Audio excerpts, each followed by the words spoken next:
বিয়ে বাড়ি যাওয়ার জন্য প্রস্তুতি চলছে। Hello everyone, welcome to Amor Popri and I am Preeti. হ্যাঁ, যা বললাম, বিয়ে বাড়ির জন্য প্রস্তুতি। 3টের সময় বিয়ে বাড়ির জায়গায় পৌঁছাই বটে, কিন্তু আমাদের রেডি হয়ে বেরোতে বেরোতে মোটামুটি 8:45 মতো বেঁচে যায়। এই হচ্ছে এন্ট্রান্স। ঢুকে গেলাম। ঢুকেই বউর কাছে যে যাব, তাতেই দেখি এত ভিড়। অবশ্যই দেরি তো হয়েই গেছে। আমরা বাড়িতে থেকেই আমরা এত রেট করলাম যে আর কিছু বলার নেই। তাও কোনো রকমের বউর কাছে গিয়ে ছবিটা তুলে ফেললাম। তুলে ফেলার পর গিফট দিয়ে আমরা এখানে চলে এলাম খাবার জায়গায়। দেখুন কত স্টল। হ্যাঁ, বলি, এইটা হচ্ছে আমার এক কাকার বিয়ে। সো দাদু বিভিন্ন রকমের আইটেমের স্টল বসেছিলেন এবং এটা ছিল পুরোপুরি vegetarian. So item also veg.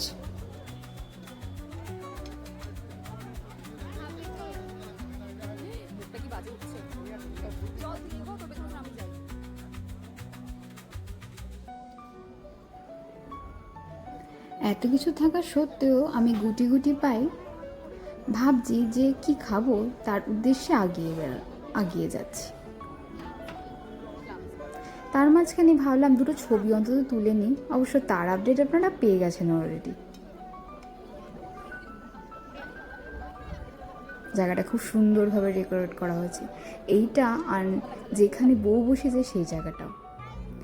এই যে আমি যাচ্ছি কি খাবো সব দেখে দেখে আগাচ্ছি। আমার দিদি খেলো একটু দই বড়া, আর আমি চলে এলাম মোমোর কাউন্টারে।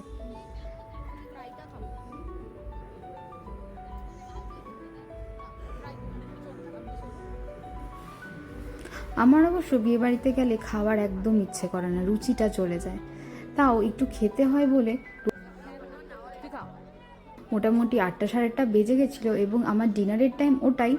অবশ্যই ওইটা আমি খেতে হবে, কিছু করার নেই। আর যখন ব্যবস্থা আছে আমরা সবাই খেয়ে ফেললাম।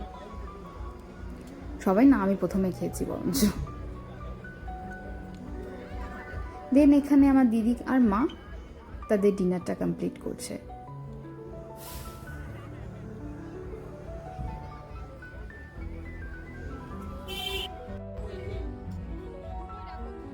ডিনারটা কমপ্লিট করেই আমরা চলে যাই বউয়ের কাছে এবং দেখি সবাই আস্তে আস্তে নাচ গান শুরু করেছে।